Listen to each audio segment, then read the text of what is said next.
भोजपुरिया समाज चैनल में आप सबके स्वागत बा। भोजपुरी के तमाम खबर सबसे पहले जाने खातिर भोजपुरिया समाज चैनल के सब्सक्राइब कर दी और घंटी पर जरूर दबा दी। जय भोजपुरिया समाज। जी हाँ भैया, तो अभी हम आप सबके बीच लेके आए बनी एक बहुत ही बढ़िया खबर जौन की भोजपुरी के सुप्रसिद्ध सिंगर, जी हाँ भैया, अवधेश प्रेमी। जी हाँ भैया, जिनके बहुत सारा गाना बहुत सारा मिलियन में पहुंचल बा।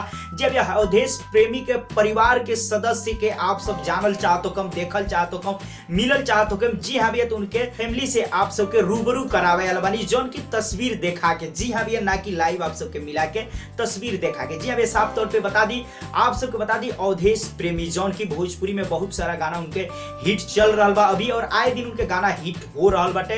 तो अवधेश प्रेमी के देख सकतनी ई पिताजी होंगे। जी हाँ भैया, डिस्प्ले पे देख सकतनी। और आप सबको बता दी अवधेश प्रेमी के माता जी के देख ली। जी हाँ भैया, ई उनके माता जी हैं। और साफ तौर पे ई तस्वीर देख ली जौन की अवधेश प्रेमी के बड़ भैया। जी हाँ भैया, अवधेश प्रेमी के बड़ भैया।